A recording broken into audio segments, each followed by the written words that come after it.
Hello students, good evening. General paper 4th semester का भाग 9 आप लोग का त्याग पत्र हो रहा है। सुनिए ध्यान से। इसी जगनींदी में सुना, सो गए। करवट लेकर देखा, बुआ मेरे बिछावन के किनारे धरती पर बैठी हैं। पूछ रही हैं, नींद आ गई थी क्या? नहीं आई तो अब जरा नींद ले लो। तुम्हें अब कुछ और काम है? काम? कुछ और काम न हो तो?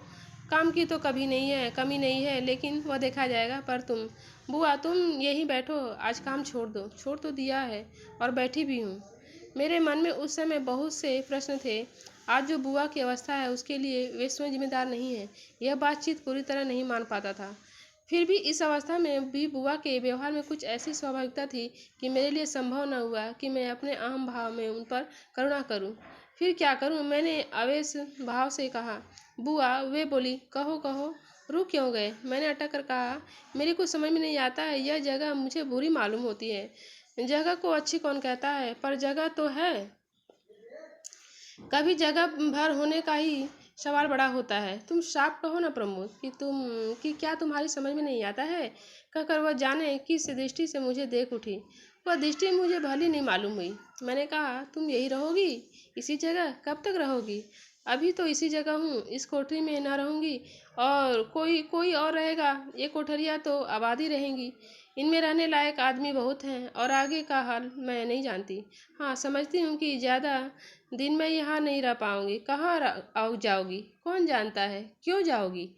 उन्होंने स्मित भाव से कहा, तुम समझते हो यह आदमी जिसके साथ मैं रह रही हूँ मुझे ज़्यादा दिन रख सकेगा? नहीं, मैं जानता हूँ एक दिन यह मुझे छोड़कर चला जाएगा। तब इस कोठरी से मेरे उठने का भी दिन होगा। जिस प्रकृति और स्थिर भाव से वे यह कर रही थी उससे मैं मानो दवा आ रहा था। मैंने पूछा, तब क्या करोगी? क्या करूँगी यह मैं अभी क्या जानती हूँ? क्या कोशिश करके भी वह जान सकती हूँ? पर एक बात जानती हूँ। कहते कहते एकाएक अटक कर रुक पड़ी और बंधी निगाह से मुझे देख उठी। मैंने डरते डरते पूछा, क्या वेश्यावृत्ति नहीं करने लगूंगी? इसका विश्वास रखो। मैं सुनकर घबरा गया। वह कहती रही, जिसको तन दिया उससे पैसे कैसे लिया जा सकता है? यह मेरी समझ में नहीं आता। तन देने की जरूरत मैं समझ सकती हूँ, तन दे सकूंगी, शायद वह अनिवार्य हो, पर लेना कैसा? दान स्त्री का धर्म है, नहीं तो उसका और क्या धर्म है? उससे मन मांगा जाएगा तो तन भी मांगा जाएगा। सती का आदर्श और क्या है? पर उसकी बिक्री यह न होगा। अगर वे सोचती हूँ कि वे यह सब मुझे कह रही थी, ऐसा बिल्कुल प्रतीत नहीं हुआ। मानो अपनी ही कल्पनाओं को उत्तर द्वारा निरुत्तर करना चाहती हूँ। मैंने कहा, बुआ नाराज ना होना, लेकिन मैं पूछता हूँ, ऐसी तुम क्यों होगी? पति को क्यों छोड़ाई? बुआ ने स्थिर भाव से मुझे देखते हुए कहा, तुमसे नाराज होंगी? यह क्या तुम संभव समझते हो? पति को मैंने नहीं छोड़ा, उन्होंने ही मुझे छोड़ दिया। मैं स्त्री धर्म को पतिव्रत धर्म ही मानती हूँ, उसका स्वतंत्र धर्म है, नहीं मानती। क्या पतिव्रता को यह चाहिए कि पति उसे नहीं चाहता तभी वो अपना भार उस पर डाल ले रहे? वह मुझे नहीं देखना चाहते। यह जानकर मैंने उनकी आंखों के आगे से हट जाना स्वीकार कर लिया। उन्होंने कहा, मैं तेरा पति नहीं हूँ, तब मैं किस अधिकार से अपने को उन पर डाले रहती? पतिव्रता का यह धर्म नहीं है। बुआ, यह तुम क्या कर रही हो? यह सब क्यों हुआ? यही तो तुम्हें बतलाती हूँ। ब्याह के बाद मैंने बहुत सोचा, सोचकर अंत में यह पाया कि मैं छल नहीं कर सकती। छल पाप है। हुआ जो हुआ, ब्याता को पतिव्रता होना चाहिए। उसके लिए पहले उसे पति के प्रति सच्ची होना चाहिए। सच्ची बनकर ही समर्पित हुआ जा सकता है। प्रमोद, शीला के भाई को तुम जानते हो? इस प्रश्न पर मैं उनको देखता रह गया। उनका एक पत्र आया था। पत्र में कुछ विशेष नहीं था, यही लिखा था, मैं अब सिविल सर्जन हूँ, शादी नहीं हुई है, न करूँगा। तुम्हारा विवाह हो गया है, तुम सुखी रहो। मेरे लायक कुछ सेवा हो तो लिख सकती हो। उस पत्र को लेकर ही मेरे मन में सोच विचार का चक्कर चला था। मैंने जवाब में लिख दिया कि आपके पत्र के लिए कृतज्ञ हूँ, पर आइंदा आप कोई पत्र न भेजें। मैं सुखी होने की कोशिश कर रही हूँ। जवाब देने से पहले दोनों पत्रों का जिक्र तुम्हारे फूफा से कर देना जरूरी था। सुनकर उन्होंने कहा कि मुझसे कहने की कुछ जरूरत नहीं है, यही था तो मुझसे शादी क्यों की? कुछ देर बाद उन्होंने कहा कि मैं हरामजादी हूँ। मैंने कोई प्रतिवाद नहीं किया। उस दिन से तुम्हारे फूफा मुझसे किनारा करते चले गए। मुझे तो अब नाराज़ होने का भी अधिकार न हुआ था। उन्होंने मेरी परवाह करनी छोड़ दी। मैं इस योग्य भी थी, उनकी परवाह का अधिकार मुझे क्या था। काम करती थी और जो मिलता उसे पेट भरकर पड़ी रहती थी। पर मुझे ऐसा लगा कि उनकी आंखों में अब भी मैं काँटा हूँ। इसकी वजह भी मुझे दिखी कि मेरी उपस्थिति उनको खटके।